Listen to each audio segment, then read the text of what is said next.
ដាល់គុណខ្មែរកម្ពុជាបាទកសុំលំអរកាយគោរពជំរាបសួរប្រិយមិត្តអ្នកនិយមគាំទ្រវិស័យកីឡាប្រដាល់គុណខ្មែរជាទីគោរពរាប់អានថ្ងៃនេះផងដែរខ្ញុំបាទខាត់ស្តង់ដាមានកិត្តិយសនាំយកនៅព័ត៌មានមួយហើយក៏ជាការហួចចិត្តដែរ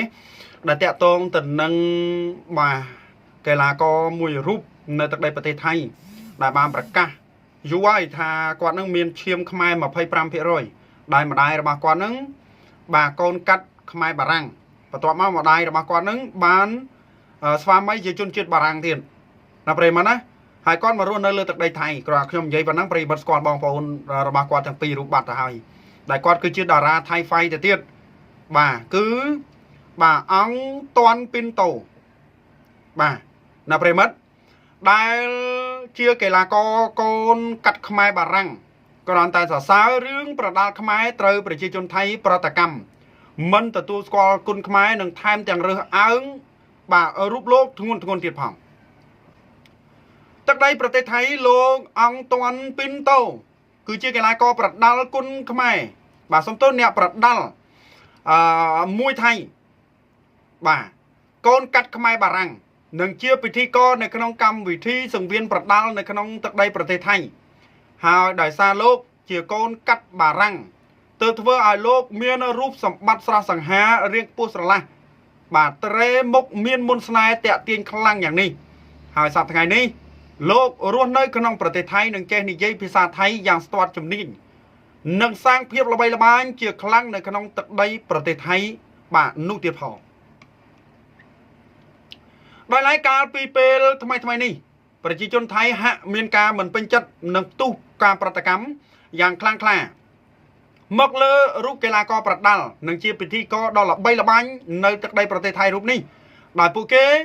មិនទទួលស្គាល់គុណខ្មែរនោះទេថែមទាំងបញ្ចេញសកម្មភាពរើសអើងមកលើកីឡាករកូនកាត់រូបនេះថែមទៀតផងព្រោះគេបានឃើញលោកបង្ហោះសារមួយចូលក្នុងเพจផ្លូវការរបស់លោកដែលបានលើកសរសើរថាថ្មីនេះមានអ្នកទស្សនាប្រដាល់គុណខ្មែរជាច្រើនហើយកំពុងតែពេញនិយមយោងតាមសារដែលលោកអង្គតាន់ពីនតូបានបង្ហោះនោះមានប្រជាជនថៃជាច្រើនតែម្ដងចូលផ្ដាល់មតិយោបល់និយាយធ្ងន់ដែលគេនិយាយថាដឹងថាលោកមានដើមកំណើតជាខ្មែរតែបច្ចុប្បន្នលោកធ្វើការនៅក្នុងប្រទេសថៃនេះអ្នកកំពុងធ្វើអ្វីគួរឲ្យស្អប់ខ្ពើមនិងពិតជាខកចិត្តណាស់ចំពោះអ្នកហើយក៏បញ្ចេញកាយវិការរើសអើងជាខ្លាំងមកលើរូបលោកពីពេញបណ្ដាញសង្គមតែម្ដងមានអ្នកខ្លះទៀតបាននិយាយថាគួរតែបញ្ចប់មុខងារទូតនីតិទៅពីព្រោះគេមិនបានគ្រប់គ្រងប្រដាល់មួយថៃទេគេគ្រប់គ្រងប្រដាល់គុណខ្មែររបស់ប្រទេសកម្ពុជាឯណាឆ្កុយទៅវិញបាទនឹងមានការរើសអើងនឹងដាក់បណ្ដាសាទៅទៀតបាទវាធ្ងន់ណាស់អញ្ចឹងគ្រាន់តែនិយាយប៉ុណ្្នឹងឯងគ្រាន់តែនិយាយថាបដាល់គុណខ្មែរកំពុងតែរីកចម្រើនទៅមុខហើយមានអ្នកចូលចិត្តទស្សនាហ្នឹងក៏កាន់តែច្រើនទៀតគាត់និយាយប៉ុណ្ណឹងបែរជាបាទពលរដ្ឋថៃមួយចំនួនណាតែមួយចំនួនទេគឺចូលទៅអញនិយាយថាវាយបហាគាត់នឹងគឺធ្ងន់បាទជេរបន្តិចគាត់ដាក់បដាសាគាត់និយាយរួមទៅគឺគ្រប់សពបែបយ៉ាងមកបាទវាយបហាគាត់នោះអញ្ចឹងតើតើទៅនឹងបញ្ហានេះប្រិយមិត្តណាបាទធ្វើឲ្យបាទអង្គតាន់នេះគាត់ឆ្លើយតបទៅដែរគាត់ថាមិនមែនតែថៃមិនដែលមកធ្វើការនៅខ្មែរណា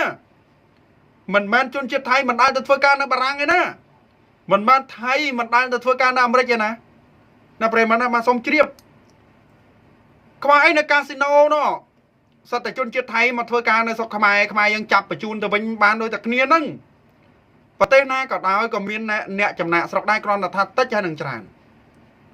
បាទតិចហើយនឹងច្រើនតែប៉ុណ្ណឹងណាឥឡូវខ្ញុំសួរទៅវិញបើអ្នករើសអើងគាត់ហើយអ្នកស្អីក៏ដោយផ្ញើរូបមកឲ្យខ្ញុំណាសិតតែខ្មែរហ្នឹងទៅធ្វើការងារបាទនៅប្រទេសថៃសុំការងារថៃធ្វើឥឡូវខ្ញុំសួរថាថៃដែលសុំការងារពីខ្មែរអត់ដែលមកធ្វើការនៅខ្មែរអត់ហើយប្រជាពលរដ្ឋខ្មែរចិត្តទលាយណានៅប្រិមត្តបើថៃមិនបំពេញខ្មែរយើងចិត្តទលាយខ្ញុំស្រឡាញ់ជនជាតិខ្មែរយើងត្រង់មកចំណុចរាល់ថ្ងៃផលិតផលថៃខ្មែរគ្រប់គ្រងណាឃើញទេមានរឿងប៉ុណ្ណឹងហើយខ្មែរនៅគ្រប់គ្រងណាខ្ញុំទទួលស្គាល់ nè quạt chạy mai giống chạy đạch mong bà rương ấy xên à nắng ấy rương xây nước đo sai đấy rương xăng cứ tục ai phụ quạt rương xăng nè miền này thay quạt chạy đạch nè nào về mất á mình bên mai giống chơi tao vay bà ha no ọt đi bà ọt đi nè chẳng chợ tôn từ nâng ca vay bà ha từ lưỡi on toàn pin tô bà ấy chợ đám nứng bà khi ông ta là mồm bà chọc tới bà còn dây bà nâng quạt đôi chia chui lực một mọt và tê thấy nó có tràn cu xóm này bà nè phê bà chả bán đi bà nè phê bà chả bán đi nè phê mất quạt chui dùng biết thay phái ca tam gặp bất tới bà on toàn pin tô đấy thọp ba chỉ mua nâng lục ru sen một thay tiếp phòng bà quạt thọp chụp chỉ mua lục ru sen một thay vậy đúng tứ quạt thọp ba cái lá có cam chia gì hai quạt thọp prap bong cài đồng trong to mọt quạt bầm trước tôi su bong cài trong quạt thay quạt miên chiêm cho chỉ khoai quạt prap bong cài trong chú ấy tăng bị bong cài trong tôi vay nó thay phái vô quạt prap tăng bị nông thay quạt miên chiêm cho chỉ khoai mà phơi pram phơi rồi quạt prap tăng bị nông à ta quạt bạch chẹt thay quạt đang côn chạy này na thế đây tâm ta cào mà quạt nè tụm lê luôn ai nhà pre mất trôi từ ô mơ tư này còn ai đặt cho mấy chạy thành giấy đi đây pre mất trôi từ mơ luôn ai nhà mà đâu tư hai xong thì giấy hai thì giấy tiết bà mình mới đã khơi kia là khơi kia là bay dương từ tha cái khai đấy kinh dây toàn mọt luôn anh tê mình men nhom tê hai đôi là bong phần này son chăng nè pi môn này mà xong riêng pi lục ta cả ma mía bà là bọc cả tao cái mai dương này ta lợt này sập bia ngồi nhỉ nếu mình nâng sama là trong cái thôi chỉ có pơ trong này này trong mình đắng hay nó là bong cái kia mới tiến luôn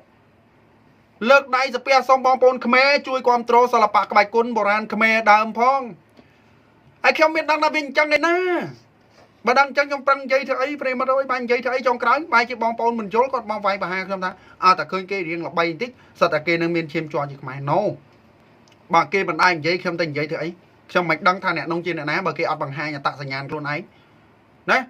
trong mạch đăng đợt lại nó riêng an toàn nhỉ riêng an toàn nó con ban tập lê cho con đó miên chiêm không ai mà phải pram phê rồi con giấy đâu mà hay dưng mình từng một từng phiếp ấy đây con đang chia không ai đi con này tập lê đấy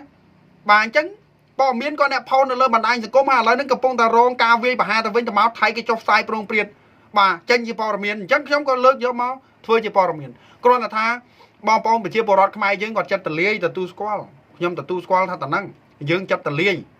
chậm này kia riêng chừng ít chừng on tích nè bánh chay ai đạch cây lá cứ cây lá vấp và thoa cứ vấp và thoa xong bánh chay ai đạch ở rừng pin nè chầm lon rừng mình chầm lon à nắng chỉ rừng muối xanh thì